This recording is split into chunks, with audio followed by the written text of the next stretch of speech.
बीच में खत्म हो जाएगा। जी बिस्मिल्लाहिर्रहमानिर्रहीम, अस्सलाम वालेकुम वरहमतुल्लाहि वबरकातुहू। वो भी नहीं चार्ज हुआ हुआ। हाँ जी, डेबिट क्रेडिट बराबर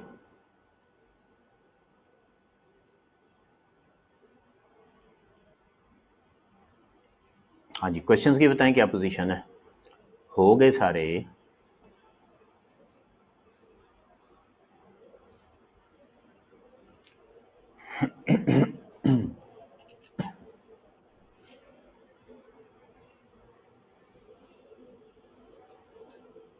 अच्छा जी, क्वेश्चन नंबर था 12 तो हो गया था ना, 10 भी हो गया था, 13 सारा डिस्कस कर दिया था मैंने, फिगर्स वगैरह, बल्कि 13 तो पूरा कर दिया था, 14 भी डिस्कस कर दिया था, और उसके बाद 15 रह गया था, प्लस क्वेश्चन बैंक के कुछ सवाल आपको कहे थे करने को।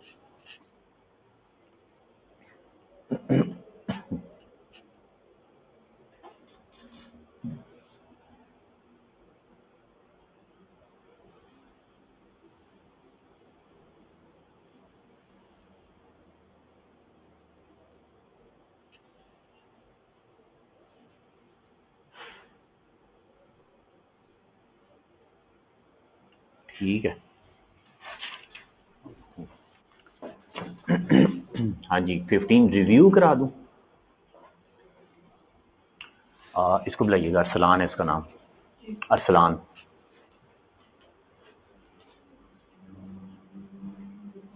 इस बच्चे को आवाज दी, उसका नाम अरसलान है, उसे कि इधर आए।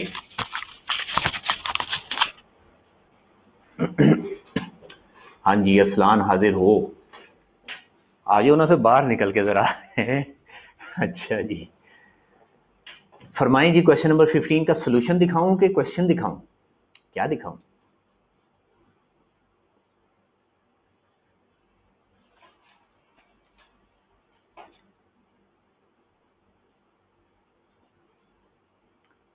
क्वेश्चन पढ़ के थोड़ा समझा दें, ऐसे थोड़ी समझ आते हैं सवाल। हाँ, एक दो पॉइंट में इशू था, क्वेश्चन निकालता हूं मैं, और उसमें जो आपके इश्यूज हैं वो आप पूछिए। सबसे पहले बताइए, क्वेश्चन नंबर 14 कर लिया कंप्लीट, रीवैल्यूएशन हो गई। क्वेश्चन 14 में कोई प्रॉब्लम तो नहीं, तो हमारा क्वेश्चन 1 से लेके 14 तक सारे कंप्लीट हो चुके। क्वेश्चन 15 आ गया। क्वेश्चन 15 क्या था? Apple limited is in the process of finalising its consolidated financial statements for the year ended 30 June 2018। ये इंफॉर्मेशन बता दी। रिक्वायरमेंट क्या? प्रिपेयर अ नोट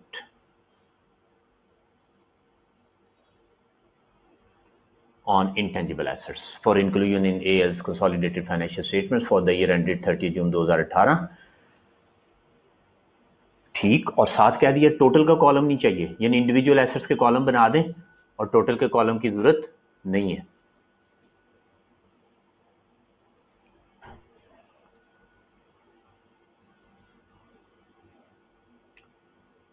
क्वेश्चन 14 में यूजफुल लाइफ की समझ नहीं आई।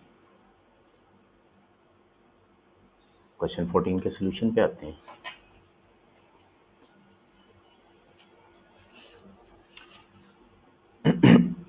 जी, ये आपके सामने क्वेश्चन 14 की वर्किंग की हुई है।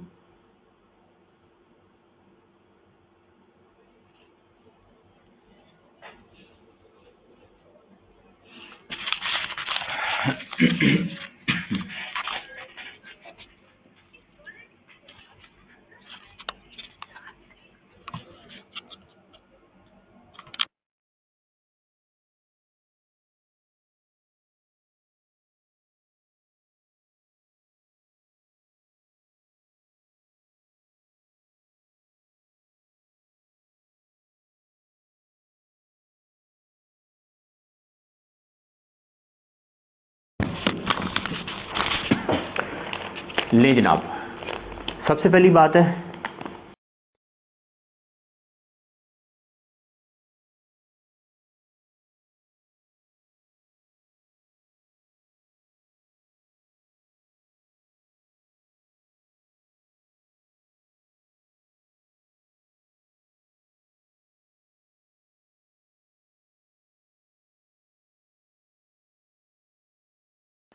बस छोड़ देना उसको। हाँ जी, ए के केस में सिग्निफिकेंट है रिन्यूअल कॉस्ट और बी के केस में भी। इसका मतलब है ए और बी के केस में जो इनिशियल 10 ईयर्स हैं सिर्फ वो कंसिडर होंगे, ठीक है, सिर्फ वो कंसिडर होंगे। रिन्यूअल पीरियड जो है वो कंसिडर नहीं किया जाएगा।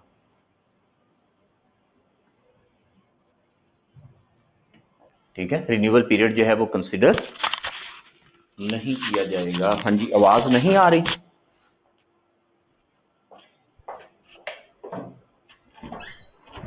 आवाज नहीं आ रही, बच्चे कह रहे हैं।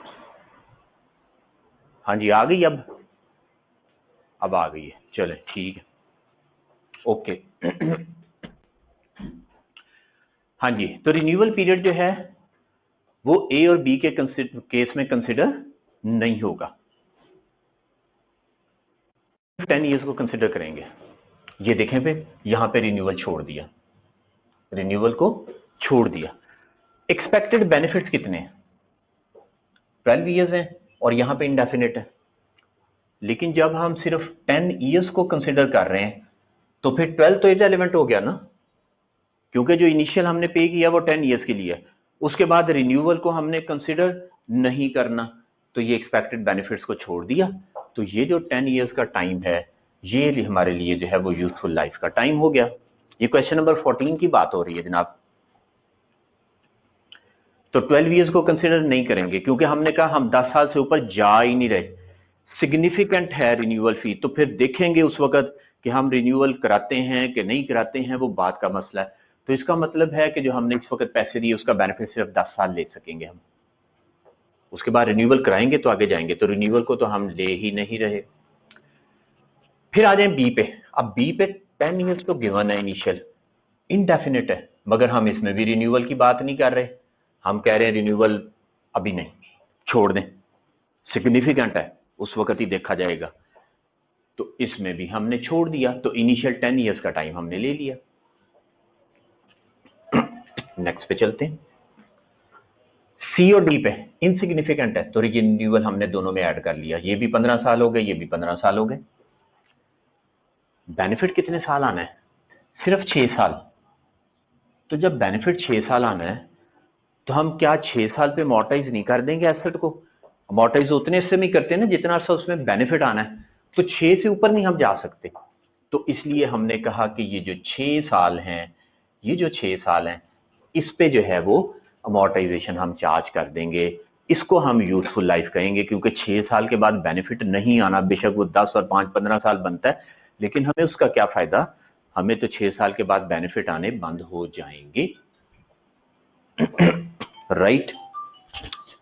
इसी तरह आखिरी केस में, आखिरी में जो है वो बेनिफिट 15 साल और 12 साल आने हैं, तो उसमें 12 साल लेंगे।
हाँ जी, तो लास्ट जो है डी, उसके केस में भी 12 साल हमें बेनिफिट मिलने हैं, तो बस 12 साल को हम जो है वो यूजफुल लाइफ ले लेंगे।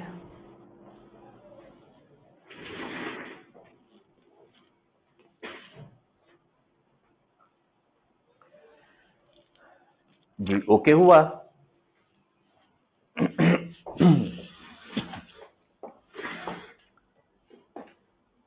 सिग्निफिकेंट में बेनिफिट्स देखें, हमारी जो भी फाइनली सबसे पहले हमने देखना है कि हमारे अपने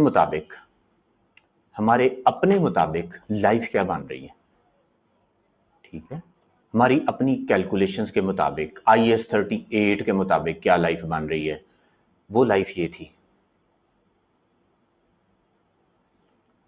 ये ऊपर जो लिखी हुई है हमने, ये 10 years, 15 years और 15 years। इससे ऊपर तो हम जा नहीं सकते, इससे ऊपर हम नहीं जा सकते। उसके बाद हम देखेंगे कि मार्केट में हमें बेनिफिट्स कितना अर्सा आना है, उससे रेवेन्यू कितना अर्सा मिलना है, कितना अर्सा बेनिफिट जनरेट होना है। 12, तो 12 को छोड़ दिया हमने, कहा ये 10 ठीक है, जो हमारी अपनी लाइफ है। इनडेफिनेट है अगेन 10, इससे ज्यादा तो हमारे पास जो है वो राइट ही नहीं है, इससे ज्यादा हम यूज ही नहीं कर सकते। अब यहाँ पे हमारे पास 15 ईयर्स का राइट तो है, मगर बेनिफिट सिर्फ 6 साल मिलना है। तो आप बताएं, बेशक हमारे पास 15 साल का राइट है, लेकिन अगर बेनिफिट हमें 6 मिलना है तो 6 से ऊपर अमोर्टाइजेशन का कॉन्सेप्ट क्या होता है कि उधर से बेनिफिट आते रहे, इधर से हम अमोर्टाइजेशन चार्ज करते रहे, 6 से ऊपर नहीं जाएंगे।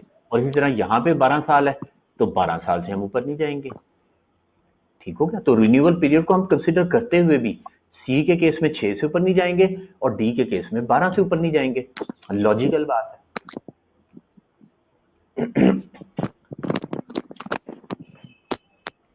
सिग्निफिकेंट की समझ नहीं आई, इनसिग्निफिकेंट आ गई है। जब होता है ना सिग्निफिकेंट रिन्यूअल कॉस्ट, तो हम इनिशियल पीरियड को लेते हैं, बाकी पीरियड को कभी कंसीडर नहीं करते। मोहित साहब, ये बात पता है? तो जब ऊपर लिख दिया सिग्निफिकेंट है, तो हमने रिन्यूअल के 5 सालों की छुट्टी करा दी, हमने कहा उनको हम अपनी कैलकुलेशन में कंसीडर ही नहीं करेंगे। डन। ले जनाब, क्वेश्चन नंबर, और फिर इस सवाल में जो है वो रिवैल्यूएशन भी थी, और रिवैल्यूएशन का पॉइंट आपको बता दिया था कि यहाँ पे एक्टिव मार्केट नहीं है, तो जब एक्टिव मार्केट नहीं है तो इसको कॉस्ट मॉडल पे रखेंगे, बाकी सबको हमने रिवैल्यू कर दिया। जो रिवैल्यूएशन लॉस है वो अलग से जाएगा प्रॉफिट एंड लॉस में, और जो रिवैल्यूएशन सरप्लस है वो इक्विटी में सेपरेट जाएगा, नेट ऑफ नहीं होंगे।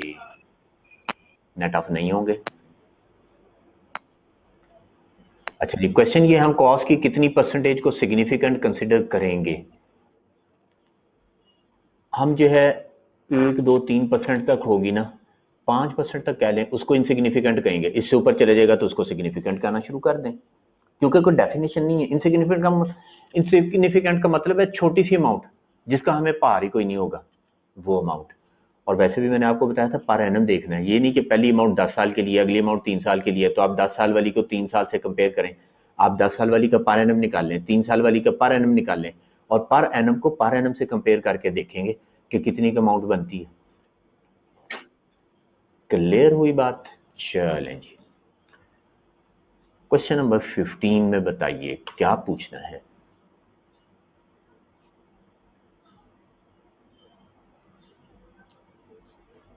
ये क्वेश्चन नंबर 15 सामने ओपन हो गया, बता दीजिए।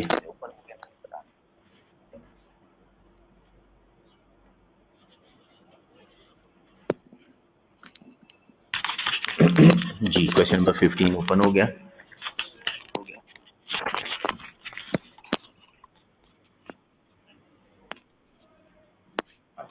ठीक है, ओके, ठीक। हाँ जी, क्वेश्चन नंबर 15 में बताइए।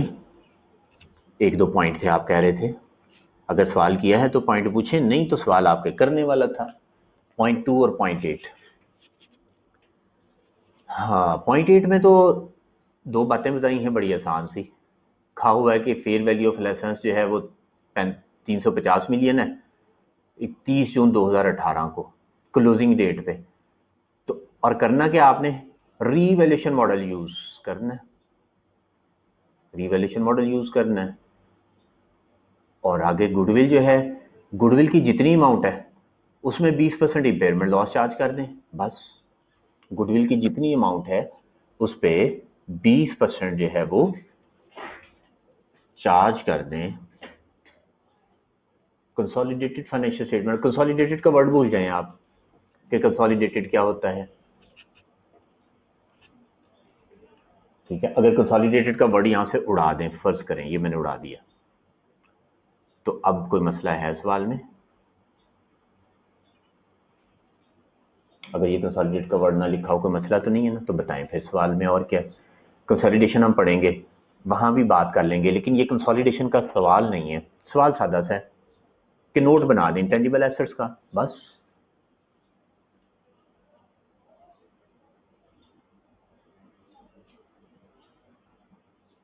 हाँ जी, तो बताएं जनाब, कंसोलिडेशन का वर्ड छोड़ के बाकी कोई मसला?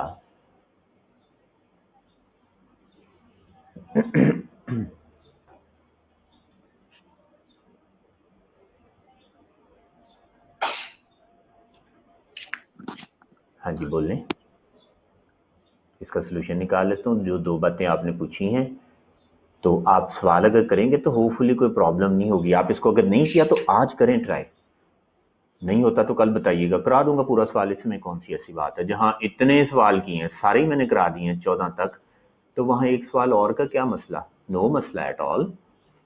जी, तो ये देखें जरा, मैं आपको बताऊं कुछ। ये है 90 की गुडविल, 90 की गुडविल, और उस पर 20% आप लगाएं तो ये 18 जो है ये आपका इम्पेयरमेंट लॉस आ गया। जैसे डेप्रिसिएशन होती है, अमोर्टाइजेशन होती है, उसी तरह इम्पेयरमेंट भी चार्ज कर देते हैं। तो 90 में से 18 माइनस किया तो 72 आ गया। अब 19 की कैलकुलेशन कैसे आई? ये कैलकुलेशन है, हमने इतने का खरीदा बिजनेस, और जो हमने चीज़ें एक्वायर की वो ये थे नेट एसेट्स, ये सॉफ्टवेयर था 200 का, ये R&D थी, और ये कस्टमर लिस्ट थी। इनका टोटल किया, माइनस किया, तो बैलेंस आ गया 90। 1860 के एसेट हैं और 1950 रुपीज हम दे के खरीद रहे हैं। गुडविल कैलकुलेट कैसे करते हैं? गुडविल इसी तरह से कैलकुलेट करते हैं, परचेज कंसिडरेशन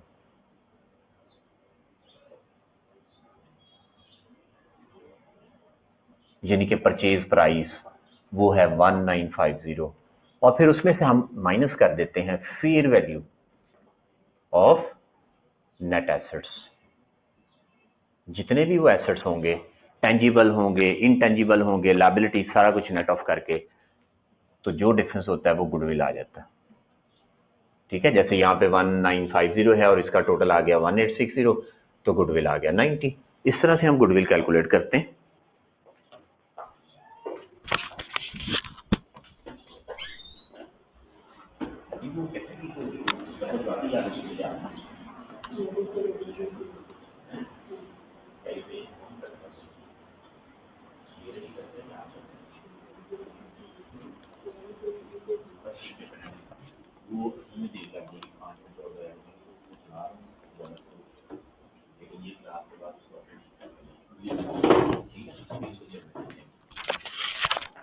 हाँ जी, मूवमेंट इन सरप्लस समझा दें। मूवमेंट इन सरप्लस भी जो है वो सवाल जब आप पूरा कर लेंगे उसके बाद करेंगे।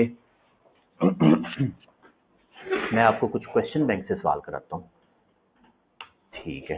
क्वेश्चन बैंक के कुछ सवाल हैं, वो आपको मैं कराता हूँ। हाँ जी, क्वेश्चन बैंक का चैप्टर नंबर है 10।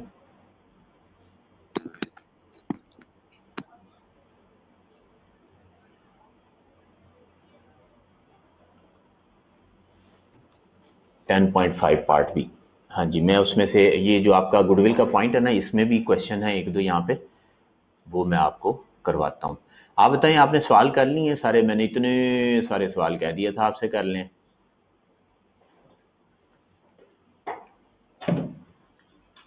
10.3 निकालें, 10.3 को देखते हैं। गुडविल के पॉइंट जरा थोड़ी सी उसकी कैलकुलेशन भी आ जाएगी इसमें, तो ये आपको क्वेश्चन नंबर 15 हल करने में जो है वो हेल्प करेगा। जी, क्वेश्चन है, on 1 January Toby acquired net assets of George for 105,000. Right? The assets acquired had the following book and fair values. ये book values हैं, हमें नहीं चाहिए, हमें fair values चाहिए। ये फेयर वैल्यूज दी हुई हैं 20,000, 50,000, 20,000 और ये गुडविल दी हुई है। गुडविल भी हमें नहीं चाहिए, वो हमने खुद निकालनी। गुडविल हमने खुद कैलकुलेट करनी है। सवाल की रिक्वायरमेंट क्या है? Note to the financial statements बनाए फॉर इंटेंजिबल एसेट्स। ठीक हो गया, वही मूवमेंट इंटेंजिबल एसेट्स की। तो सबसे पहले गुडविल की कैलकुलेशन करते हैं। कितने का खरीदा बिजनेस? 10.3।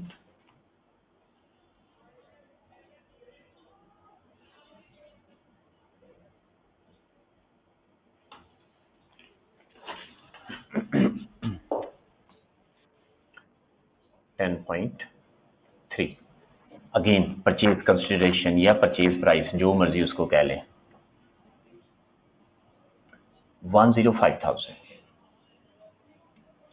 परचेज प्राइस आ गई।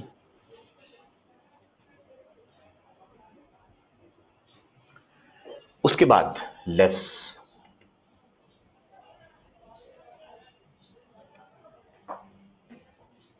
ये सारी चीजें 20, 50 और 25। Patents, non current assets, other सन्डी net assets 20, 50, 25। 20, 50, 25 patent है। उसके बाद जो है नॉन करंट एसेट्स हैं, फिर अदर सन्डी नेट एसेट्स हैं। नॉन करंट एसेट्स और फिर अदर नेट एसेट्स, इसका टोटल करें वो आ गया 95,000। नेट ऑफ करें, गुडविल आ गई कितनी? 10,000 की।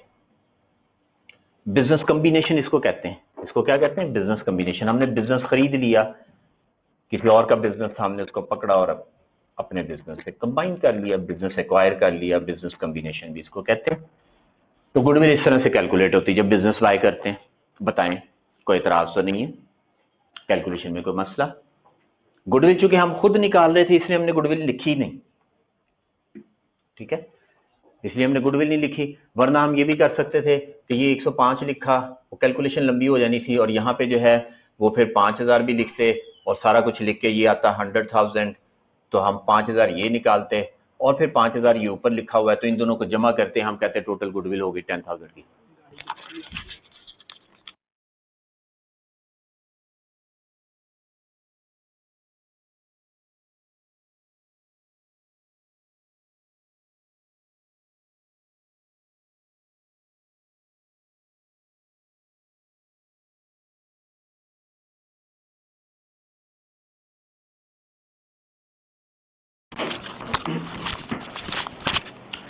राइट जी, तो इस तरह भी कर सकते थे।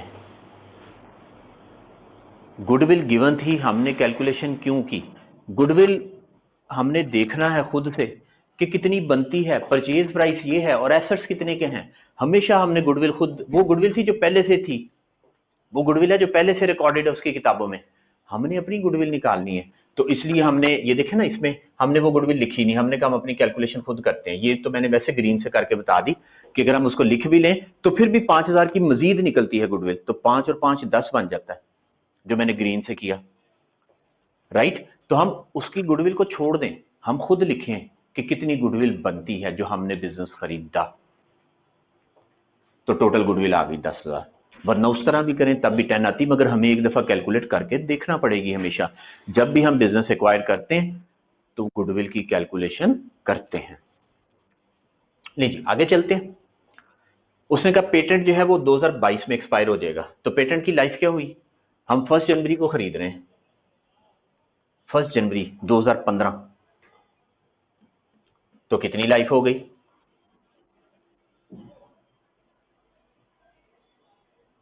हाँ जी, 7 साल हो गए, तो 7 ईयर्स जो है वो लाइफ हो गई पेटेंट्स की।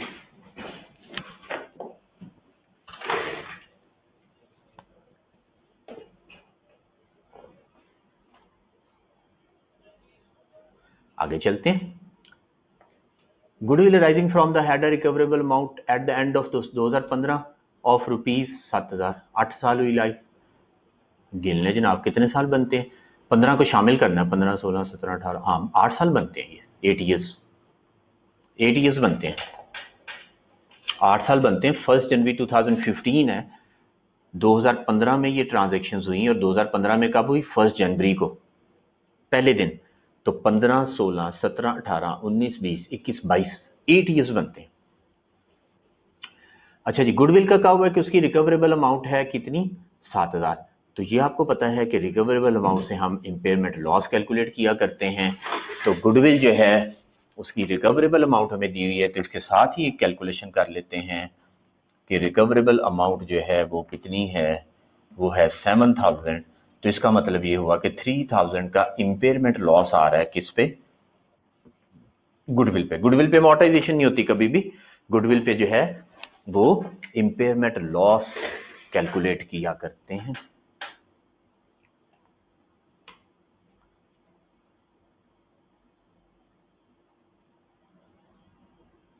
इसका जरा मैं सॉल्यूशन भी ओपन कर दूं, चैप्टर नंबर 10।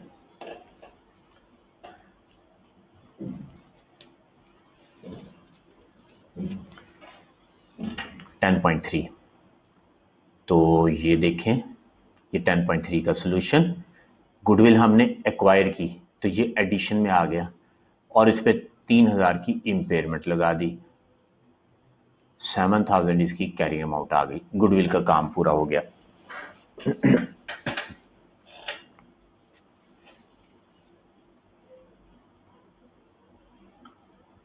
क्लियर? वापस चलते हैं। पेटेंट है 20,000 के, फेयर वैल्यूज लिखनी है हमने, बस यहां से पेटेंट हमने लिखना है। और तो ये देखें, पेटेंट भी लिख दिया 20,000 का, और इसकी लाइफ थी 8 साल। तो 20,000 को 8 पे डिवाइड कर दें, अमोर्टाइजेशन आ जाएगी, चेक करें 2500 आता है। 2500 की जो है अमोर्टाइजेशन आ गई फॉर द ईयर 2500।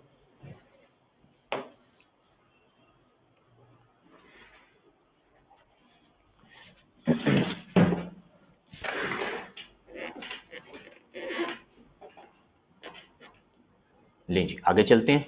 ऑन 1 अप्रैल को Toby acquired a brand from a competitor for ₹50,000। 50,000 का जो है वो एक ब्रांड खरीदा कंपेटिटर से, और इसकी लाइफ कितनी है? 5 ईयर्स। 50,000 का ब्रांड खरीदा, एडिशन हुई और 5 साल उसकी लाइफ है। तो ये देखें, ये हमने एडिशन शो कर दी 50,000 की, और इसकी लाइफ थी 5 साल। इसको 5 पे डिवाइड करेंगे, इसको 5 पे डिवाइड करेंगे 50,000 को, और 1 अप्रैल को हमने बाय किया तो इसको 9/12 कर देंगे टाइम बेसिस पे। तो ये कैलकुलेशन करके 7500 देखें आ रहा है कि नहीं इसका। तो 9/12 1 अप्रैल को बाय किया तो 7500 इस पे अमोर्टाइजेशन लगा दी। आगे चलते हैं, सिंपल था ये भी। उसके बाद है during the year Toby spent 40,000 on developing a new brand name. खुद से एक ब्रांड नेम डेवलप किया, खुद से ब्रांड नेम डेवलप किया है, 40,000 रुपया इंटरनली जनरेटेड है। तो इसको जो है हमने कैपिटलाइज नहीं करना। उसकी लाइफ भी उसने कहा 80 ईयर्स, जो मर्जी हो उसको कैपिटलाइज ही नहीं करना इंटरनली जनरेटेड को, तो इसको छोड़ दिया। फिर उसके बाद directors of Toby believe that there is a total goodwill of 2 million. 2 million की गुडविल है विद इन टॉबी, अपनी भी बिजनेस की गुडविल है। एक तो उधर से आई ना 10,000, वो लेदा, अपनी भी 2 मिलियन की गुडविल है। तो इसको रिकॉर्ड कर दें। और उसने कहा this has an indefinite useful life, इसकी लाइफ इनडेफिनिट है, बिजनेस हमारा शानदार चल रहा है, गुडविल है और गुडविल कायम दायम रहेगी। तो ये भी इंटरनली जनरेटेड गुडविल है, इसको भी जो है वो कैपिटलाइज नहीं करना। और नोट किस पे बनाना था? इंटेंजिबल एसेट्स पे। तो जो हमें इंटेंजिबल एसेट्स बता दिए, हमने वो इंटेंजिबल एसेट जो है वो लिख दिए, वो इंटेंजिबल एसेट हमने लिख दिए। अब इसमें हमारे पास कोई और करंट नॉन करंट एसेट्स है, तो वो जाहिर है इंटेंजिबल तो नहीं होंगे, टेंजिबल होंगे। अगर इंटेंजिबल होते तो वो हमें बताता, कि ये टेंजिबल है या इनटेंजिबल है। नॉर्मली हम नॉन करंट एसेट्स का जो वर्ड यूज करते हैं वो टेंजिबल एसेट्स के लिए यूज करते हैं, दोनों होते हैं वैसे उसमें, लेकिन चूंकि उसने यहाँ पे पेटेंट अलग बता दिया तो इसका मतलब होगा ये बाकी जो हैं ये टेंजिबल एसेट्स हैं, तो इसलिए हम इसको अपने स्केड्यूल में जो कि सिर्फ इंटेंजिबल एसेट्स का है तो उसमें नहीं लिख रहे। चेक करें जनाब सवाल नंबर 3 का सलूशन 10.3।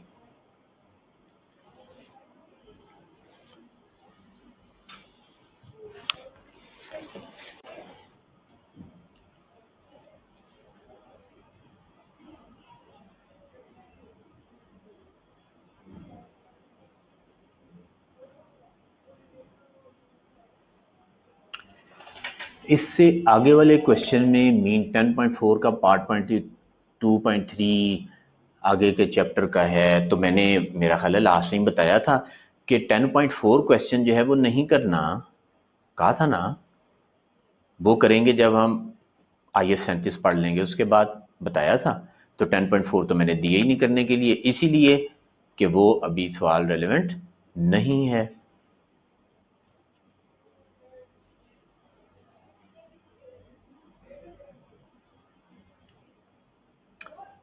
राइट, चलें और बता दें।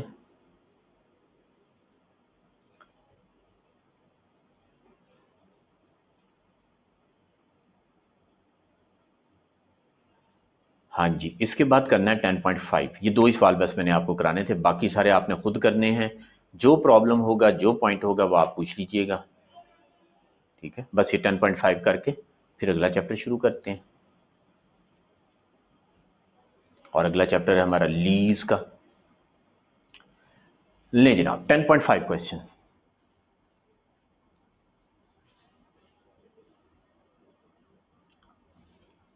टेन पॉइंट फाइव की रिक्वायरमेंट क्या है? What are the requirements relating to amortisation intangible assets having finite useful life. हाँ जी, बता दें इसकी रिक्वायरमेंट क्या है। वैसे इस तरह का थ्योरेटिकल सवाल तो अब डायरेक्ट नहीं पूछा जाएगा, लेकिन बता दें इसका क्या जवाब होगा कि फाइनाइट लाइफ हो तो क्या रिक्वायरमेंट्स हैं इंटेंजिबल एसेट्स की।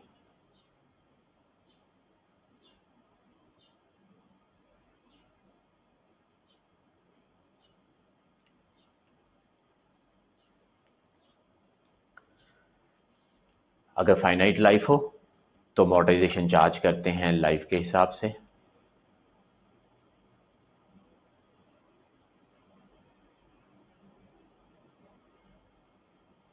राइट, दूसरा पैटर्न देखते हैं उसका क्या है, ठीक है, उसका पैटर्न देखते हैं क्या है। अगर पैटर्न ना पता हो तो फिर क्या करते हैं। हाँ जी, उसका पैटर्न देखेंगे, अगर पैटर्न ना पता हो तो फिर क्या करते हैं, फिर जो है स्ट्रेट लाइन पे अमोर्टाइज कर देते हैं, ठीक है बात। बी पार्ट इसका असर पार्ट था करने वाला। Prepare ledger accounts for goodwill and the brand. Goodwill और ब्रांड का लेजर अकाउंट बनाएं, showing initial recognition and all subsequent adjustments. उसमें इनिशियल रिकग्निशन भी दिखाएं और सारी एडजस्टमेंट्स भी उसी में करके दिखाएं।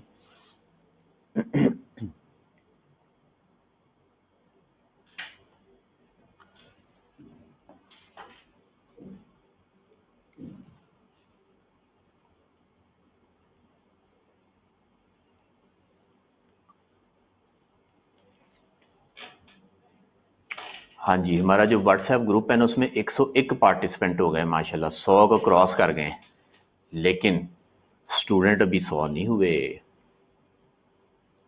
क्योंकि उसमें जो है वो कुछ लोग तो होंगे मैनेजमेंट के, जैसे उसमें मैं भी हूँ और भी लोग होंगे, तो वो 6-7 लोग तो वो होंगे, वो निकाल के, तो इसका मतलब है 95 के करीब करीब पहुंच गए। चलें कोई नहीं, सेंचुरी होने वाली है।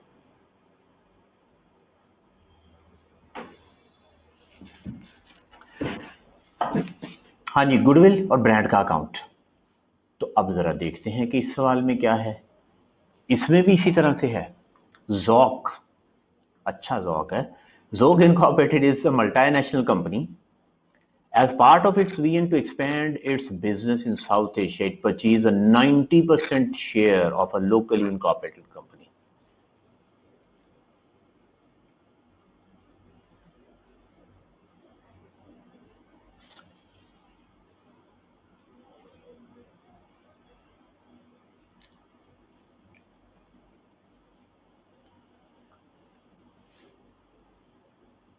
ग्रुप में इतने ज़्यादा लोग हैं, क्लास में कम है। अच्छा भाई, जो लोग लेक्चर वैसे ले रहे होते हैं ना, उनसे मेरी दरख्वास्त है कि क्लास में तशरीफ़ लाया करें। बाकी लोग जो है वो उदास हो जाते हैं कि क्लास में कम लोग हैं, तो आप सारे आया करें ताकि दाएं बाएं वो देखें माशाल्लाह इतने लोग हैं, तो खुश भी हों, और फिर ज़्यादा लोग होंगे, रौनक ज़्यादा होगी, तो फिर जो है वो ज़्यादा दिल लगा के पढ़ेंगे, कंपटीशन भी अच्छा होगा। ले जनाब, अफनान साहब ठीक हो गया?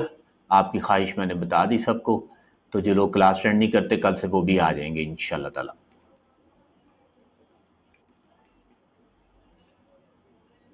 हाँ जी, जवाब साहब कहते हैं दिल लगा रहे हैं भाईजान का, ठीक हो गया। अच्छा, ये जो क्लास है ना, इसमें चाहे बच्चा 100 हो जाए 150 हो जाए, इसमें होपफुली कोई मसला नहीं होगा, ठीक है? इसमें कोई मसला नहीं होगा, मेरा नहीं ख्याल कोई प्रॉब्लम होगा, क्योंकि अभी 43 है क्लास में, बाज़ दफ़ा 70 लोग भी होते हैं और क्लास चल रही होती है, तो मेरे पास तो सामने अटेंडेंस पूरे नंबर आ रहे होते हैं, आपके पास पता नहीं आते हैं कि नहीं, लेकिन कभी ऐसा प्रॉब्लम हुआ नहीं है, क्लास हमारी अल्हम्दुलिल्लाह चलती रहती है।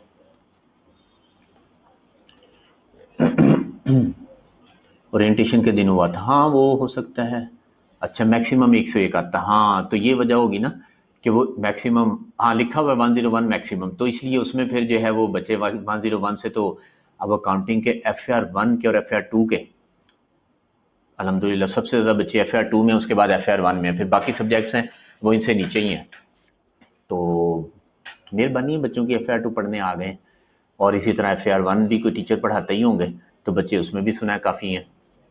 तो उसके बाद बाकी सब्जेक्ट जो है ना, उनमें फिर इनसे नीचे नीचे ही हैं।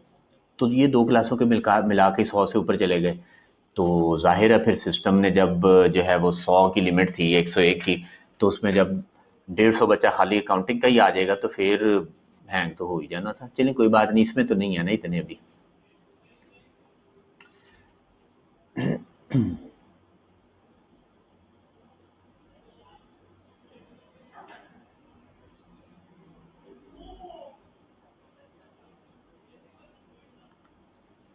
हाँ जी, अली ज़ेर साहब ने एक बहुत अच्छी बात कर दी, मेरे दिल की बात कह दी उन्होंने। क्लास में बच्चे चाहे 70 हों, 80 हों, 90 हों, 150 हों, 200 हों, जितने मर्जी हों, बात तो ये है कि मज़ा तो तब आएगा ना कि सारे पास करके दिखाएं, और आप चाहेंगे तो हो जाएंगे, ठीक है? अफनान साहब कहते हैं वेलकम पार्टी कब मिलेगी हमें सर? आप सारे लोग जो है प्रोग्राम बनाएं और लाहौर तशरीफ ले आएं, आपसे बिलमुशाफा मुलाकात भी हो जाए। मुझे तो आपने देख लिया, लेकिन मैंने तो आपको नहीं देखा, तो मैं भी ज़रा देख लूँ। कितने होनहार प्यारे प्यारे बच्चे हैं माशाल्लाह मेरी क्लास में, नाम तो बहुत प्यारे हैं सबके, तो मुलाकात भी हो जाए और फिर जो है वेलकम पार्टी भी हो जाएगी, ठीक है? FR1 कौन पढ़ा रहा है मुझे नहीं पता जी, कौन पढ़ा रहा है, कोई तो अल्लाह का बंदा पढ़ाता ही होगा ना।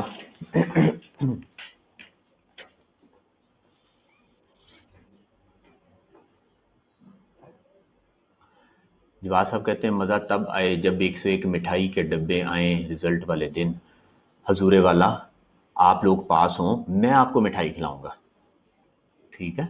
मिठाई के डब्बे आए ना आए, जब स्टूडेंट का आता है ना मैसेज, 14 मई को 13 मई को मैसेज आएगा, सर जी मैं पास, ईमान से 100 किलो मिठाई का उतना मज़ा नहीं आता जितना स्टूडेंट का मैसेज आता है कि मैं पास हो गया।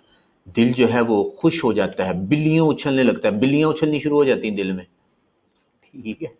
तो इसलिए मिठाई का वादा मेरा, आप पास होके मेरे पास आए, मिठाई मैं खिलाऊंगा।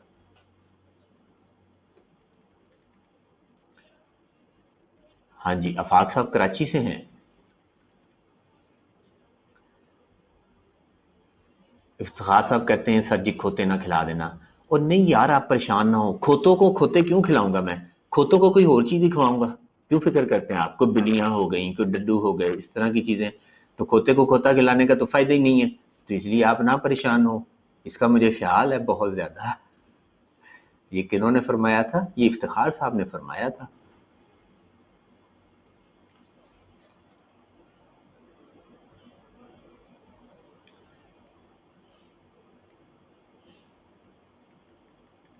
लो जी, तो फिर वादा रहा मेरा कि खोतों को खोते नहीं खिलाने हैं। चलिए, आप आए तो सही, पास हो बस। अच्छा जी, 90% शेयर खरीद लिए।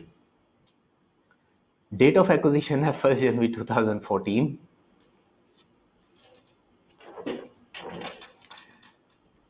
और total paid up capital of मोमिन लिमिटेड, ये मोमिन है, आप बताएं हमारी कंपनी का नाम क्या है, मोमिन या ज़ौक? हाँ जी, हमारी कंपनी का नाम क्या है, ज़ौक, ठीक है। मोमिन, हम तो मोमिन है ही नहीं, मोमिन कोई और ही होंगे नेक लोग, तो हमारा नाम है ज़ौक, ज़ौक इनकॉर्पोरेटेड। अच्छा जी, 500 मिलियन ये हमारा कैपिटल है, और ये उसका मोमिन का कैपिटल है। हमने खरीदा कितना, 90%, और 30 रुपए जो है वो एक शेयर की कीमत है। तो जाहिर है जब शेयर खरीदते हैं तो मार्केट प्राइस पे खरीदते हैं ना, मार्केट से जाके शेयर खरीदेंगे, कंपनी खरीदी जाएगी। मोमिन लिमिटेड के नेट एसेट्स दिए हुए 650 के, उसकी फाइनेंशियल स्टेटमेंट्स के हिसाब से, और फेयर वैल्यू दी हुई है। हमें फेयर वैल्यू चाहिए या बुक वैल्यू चाहिए, ये बता दें। मोमिन लिमिटेड क्या है? मोमिन लिमिटेड एक कंपनी का नाम है ना जिसको हमने खरीदा। फेयर वैल्यू चाहिए, तो हमने फेयर वैल्यू को देखना है, हमने फेयर वैल्यू को देखना है। और ये उसने बताया हुआ है net assets other than intangible assets, तो अगर इंटेंजिबल होंगे तो वो भी हम साथ ही जमा कर लेंगे। तो सबसे पहले लिखते हैं क्वेश्चन नंबर 10.5, आप बता दें हमने कितने शेयर्स खरीदे। हाँ जी, कितने शेयर्स खरीदे, शेयर्स परचेज्ड। ये ज़ौक के लिए हम कैलकुलेशन कर रहे हैं। 500 मिलियन था शेयर कैपिटल, 10 रुपीज का एक शेयर है, कितने शेयर बने, 50 मिलियन। उसमें से कितने खरीदे हमने, 90%, और किस रेट पे खरीदे, at the rate of 30। Calculate कर दें जी, क्या आता है, मल्टीप्लाई कर दें। हाँ जी, 50 मिलियन का 90% और 30 रुपए के हिसाब से शेयर्स खरीदे जी। हाउ मच,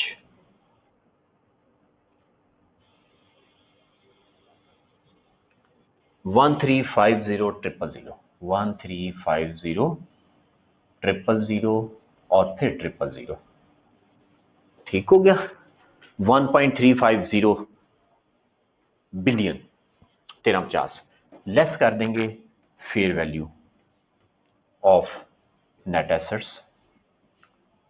वो नेट एसेट्स बताए हुए हैं, उसने कहा इंटेंजिबल के अलावा, यानी कि टेंजिबल बताए हुए हैं कितने हैं, वो बताए हुए थे 1.1 बिलियन, 1.1 बिलियन, ये टेंजिबल है। इसके अलावा इंटेंजिबल भी हैं, वो भी लेने हैं। इंटेंजिबल कौन से हैं, नेक्स्ट पेज पे चलते हैं। Momin Limited has an established line of products under the brand name of Badr. On behalf of Zoc Incorporated, a firm of specialists has valued the brand name at 100 million with an estimated useful life of 10 years. At 1 जनवरी 2014 जिस दिन हमने खरीदा तो उसने बताया कि 100 million जो है ब्रांड। अब वो ब्रांड नेम मोमिन के लिए इंटरनल जनरेटेड होगा, उसने अपनी किताबों में नहीं लिखा हुआ ना सही, हमें उससे कंसर्न नहीं है, हम तो बिजनेस खरीद रहे हैं, तो हमारे लिए तो ये एसेट एक्वायर्ड है, हम तो पैसे दे के खरीद रहे हैं, तो 100 मिलियन ये भी आ जाएगा brand name. Fair value of brand name वो है 100 मिलियन, वो भी इसमें जमा कर लें। और तो नहीं है कुछ चीज। हाँ जी, उसके बाद इंपेयरमेंट टेस्ट का बता दिया, फिर इंपेयरमेंट, तो आगे इंपेयरमेंट शुरू हो गए, तो बस यही की चीज है, जमा कर लें। 1.2 बिलियन हो गया, इसका 90% ले लें, क्योंकि हमने 90% को के साथ ही कंपेयर करना है ना, उसको हमने 90% शेयर खरीदे हैं, तो एसेट्स जो है उसके वो 90% ही हम लेंगे और कंपेयर कर लेंगे। कितना बना, 10800000, माइनस कर दें तो गुडविल आ गई। हाउ मच,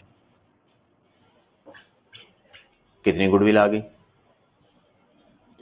एक आपको पायलट प्लांट बताना है, मैंने भी पायलट प्लांट वो जिक्र हुआ है क्वेश्चन नंबर 15 में, तो उसका भी थोड़ा सा आपको बता दूंगा।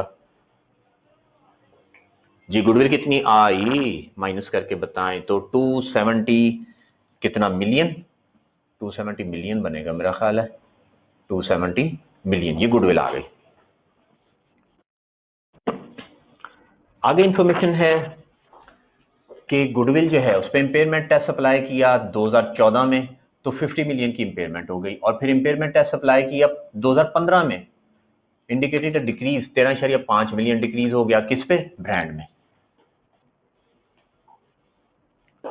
गुडविल पे अमोर्टाइजेशन कभी नहीं होती, no amortisation is charge on goodwill.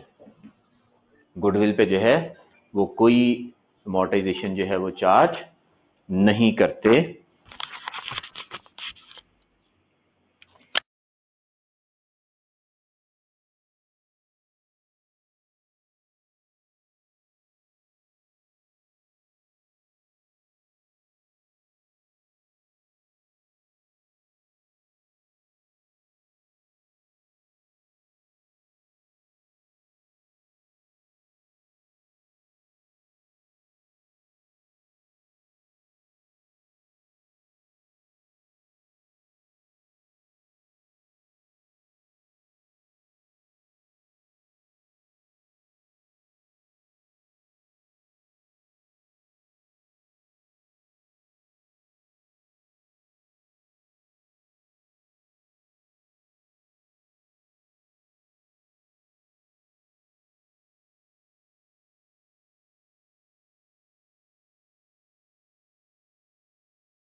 हाँ जी, no amortisation is charge on goodwill, only goodwill is impaired if any. ठीक है जी, उस पे इंपेयरमेंट चार्ज करेंगे अगर कोई होगी तो गुडविल पे जो है वो अमोर्टाइजेशन नहीं होती। तो गुडविल 1 साल में इंपेयर हुई, अकाउंट बना देता हूं।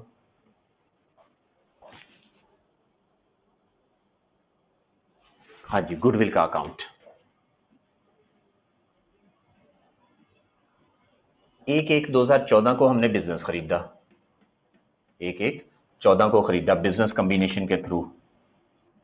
बैंक भी लिख सकते हैं, एसेट खरीदे पैसे दिए, बिजनेस कॉम्बिनेशन भी लिख सकते हैं। 270 मिलियन गुडविल आई, रिकॉर्ड कर दिया, और फिर 31/12/14 को पहले साल ही गुडविल में इंपेयरमेंट हो गई, तो इंपेयरमेंट लिख देते हैं। कितनी इंपेयरमेंट हो गई, इंपेयरमेंट प्रॉफिट एंड लॉस में चार्ज हो जाएगी, और इंपेयरमेंट हुई है कितनी, ये 50 मिलियन की इंपेयरमेंट,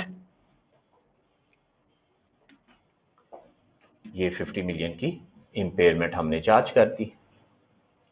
कैरी डाउन आ गया कितना, 220 मिलियन। अगले साल इसमें कोई इंपेयरमेंट नहीं है, ब्रांड में है, तो 1/1/15 पे ब्रॉड डाउन किया 220 मिलियन, और ये एज इट इज जो है वो आगे चला जाएगा, कैरी डाउन हो जाएगा, कोई उसमें चेंज नहीं है, तो 31/12 को 220 मिलियन ही कैरी डाउन हो जाएगा। चेक करेंगे, गुडविल का अकाउंट ओके हो गया 31/12/15।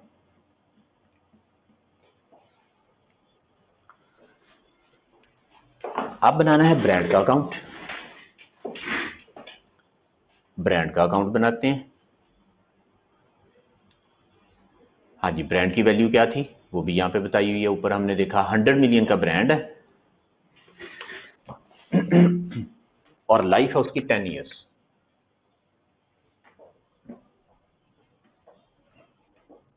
एक 14 बिजनेस कॉम्बिनेशन, उसके थ्रू आया हमारे पास ब्रांड 100 मिलियन। अमोर्टाइजेशन, इसका अमोर्टाइजेशन एक्यूमुलेटेड अमोर्टाइजेशन अलहदा भी बनता है। उसने कहा उसके अंदर ही सारा कुछ लिख दें, तो उसके अंदर ही हम अमोर्टाइजेशन डाल रहे हैं, वरना अलहदा अकाउंट बनाना चाहिए। तो 10 मिलियन 10 पे डिवाइड करें, 10 मिलियन की अमोर्टाइजेशन आ जाएगी। और इसका इंपेयरमेंट हो रहा है कब? 2015 में जाके, 2015 में। तो यहाँ पे कैरी डाउन कर देते हैं। इस साल में अभी कोई जो है वो इंपेयरमेंट नहीं है, 90 मिलियन हो गया। उसके बाद हम 1/1/15 को ब्रॉड डाउन कर देंगे 90 मिलियन, और फिर 31/12/15 को अमोर्टाइजेशन लगाएंगे। इंपेयरमेंट आखिरी काम होता है, उससे पहले अमोर्टाइजेशन हर किस्म की जो लगानी हो, डेप्रिसिएशन अमोर्टाइजेशन वो लगाते हैं। तो अमोर्टाइजेशन फिर आ गई 10 मिलियन की। और फिर यहाँ पे बताया हुआ है कि 13.5 मिलियन से जो है वो इंपेयरमेंट हो गई।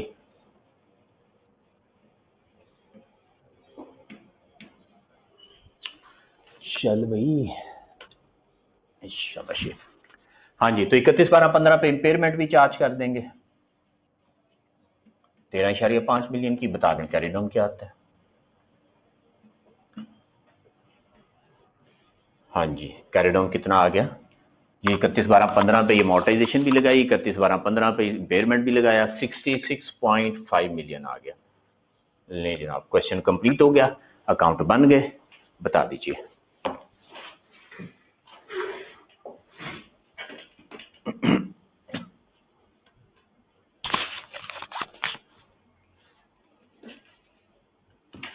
अमोर्टाइजेशन ब्रांड अकाउंट में कैसे आया? अमोर्टाइजेशन की एंट्री, अमोर्टाइजेशन डेबिट। हाँ, तो मैंने यही बताया ना, उसने खुद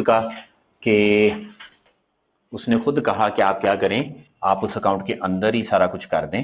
तो हमने एंट्री की अमोर्टाइजेशन डेबिट और ब्रांड क्रेडिट कर दिया। ठीक है, क्योंकि उसने हमें इंस्ट्रक्ट किया, सवाल में इंस्ट्रक्शन दी। उसने कहा आप क्या करें, अकाउंट बनाए ब्रांड का और गुडविल का, showing initial recognition and all subsequent adjustments, उसी में एडजस्टमेंट्स डाल दें। तो हमने उसमें डाल दिया। वैसे एक्यूमुलेटेड अमोर्टाइजेशन करना चाहिए। हाँ जी, ये सिंगल अकाउंट मेथड, क्योंकि उसने क्वेश्चन में क्या इस तरह कर दें, पेपर में होपफुली वो सिंगल अकाउंट नहीं कहेगा, अलग अकाउंट मांगेगा। तो चूंकि उसकी रिक्वायरमेंट थी तो हमने उसके अंदर कर दिया, वरना हम एक्यूमुलेटेड अमोर्टाइजेशन का अकाउंट अलग ही बनाते। हाँ जी, लेजर देख लें जी, ये लें, दोनों लेजर आपके सामने, ये लें जी, गुडविल का अकाउंट देख लीजिएगा।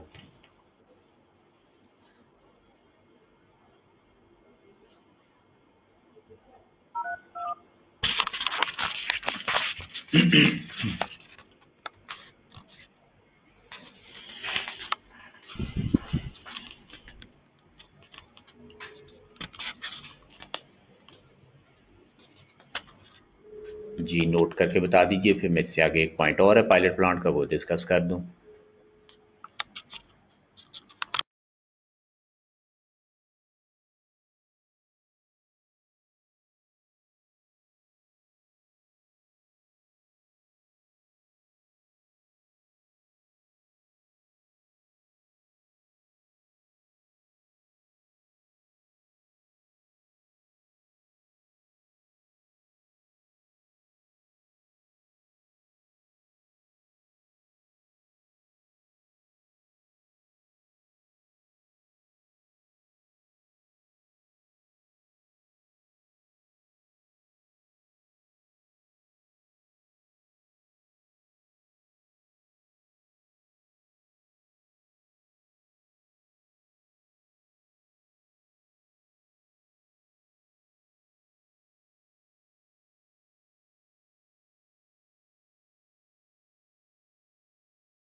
अच्छा जी, एक सवाल ऊपर गुजरा है कि पेपर में ये मिलियंस में लिखना ज़रूरी है या फुल फॉर्म में लिख, जैसे आपको आसानी हो, कोई फ़र्क नहीं पड़ेगा। आप ऊपर लिख दें रुपीज़ इन मिलियन और 270, 50, 220 इस तरह लिख दें, बिल्कुल ठीक है।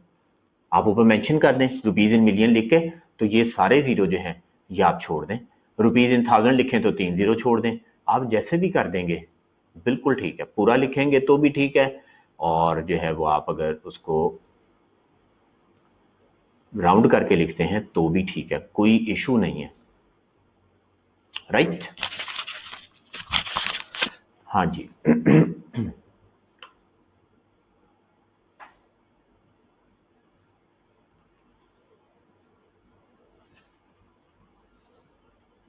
अच्छा जी, पायलट प्लांट क्या होता है?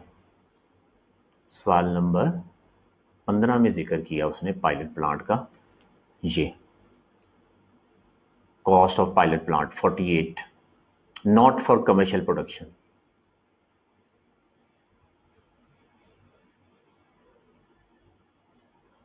जी, इल्म है इसके बारे में किसी को तो बताएं।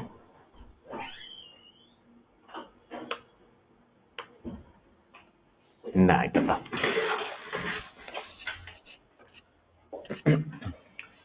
पायलट प्लांट होता है एक छोटा प्लांट,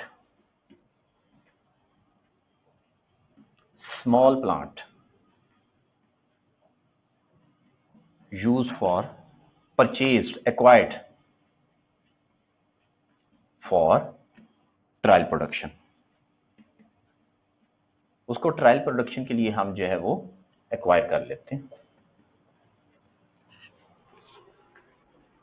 ठीक हो गया। और फिर बाद में वो हमारे काम नहीं आएगा, वो बाद में हमारे काम नहीं आएगा, क्योंकि हमने छोटा सा प्लांट लिया, उससे यूनिट बनाएंगे 10-12 और 2 महीने लग जाएंगे यूनिट बनाने पे। लेकिन जब कमर्शियल प्रोडक्शन करनी है फिर बड़ा प्लांट लेंगे जो कि एक दिन में हजारों के हिसाब से बनाएगा, तब इसका फायदा ही कोई नहीं होगा, फिजिबल ही नहीं है।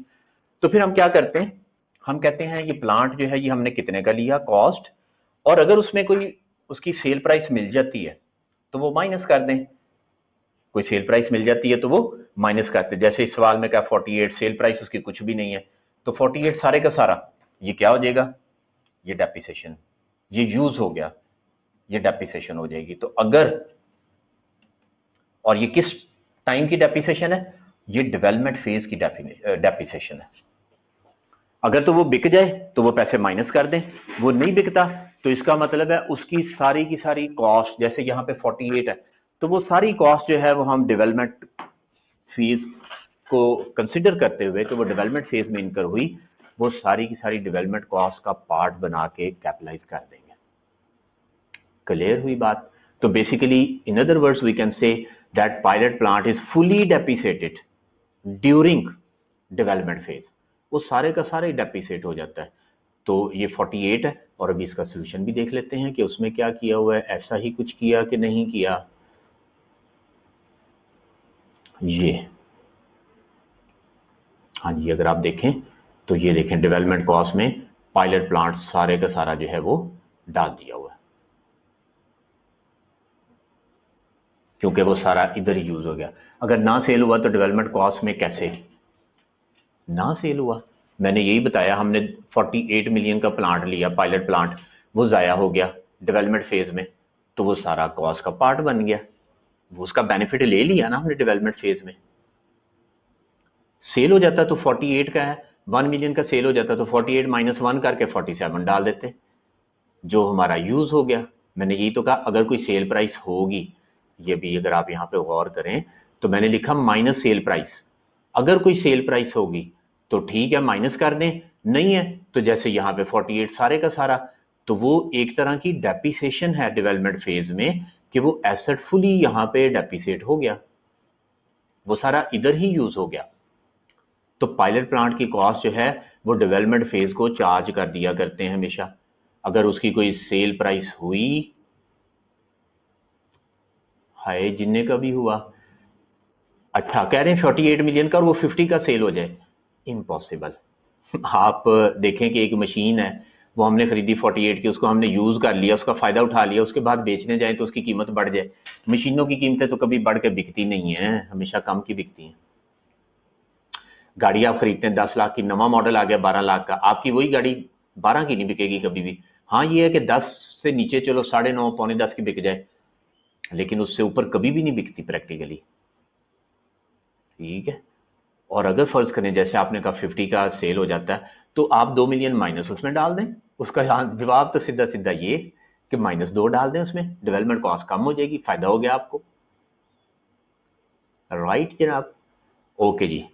अब कल तो हम इंशाल्लाह आएंगे लीज के साथ, लेकिन उससे पहले क्वेश्चन नंबर 15 आपने कर लेना है। और जो क्वेश्चन बैंक के सवाल हैं, क्वेश्चन बैंक का 10.3 10.5 दोनों जरा डिफरेंट थे, मैंने करवा दिए। बाकी सवाल आपके करने वाले हैं, 4 की जरूरत नहीं है। और 2 सवाल मैंने बता दिया था वो हम वैसे ही कर चुके हुए हैं। कल टेस्ट भी है। कल है टेस्ट IS 38 का। चलें जी, ठीक हो गया। कल IS 38 का टेस्ट है, तो कल IS 38 का टेस्ट हो जाएगा।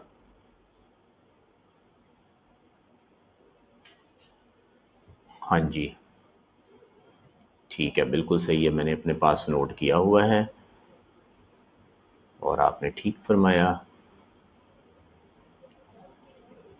कल इंशाल्लाह टेस्ट अपलोड हो जाएगा। ओके जी। बताएं कौन सा था? IS 16 का दिया था। हाँ, तो IS 16 का ही होगा ना। अब मैं दोबारा देखता हूँ। हाँ जी, FAR2 IS 16 test on Tuesday 16 April. ये जो है IS 16 का टेस्ट है जो कल होना है आपका, 38 का नहीं है अभी। राइट जनाब। ओके जी, अल्लाह हाफिज़, अस्सलाम वालेकुम रहमतुल्लाहि व बरकातुहू। सब सोए हुए उठ गए, चलें जी, अच्छी बात है।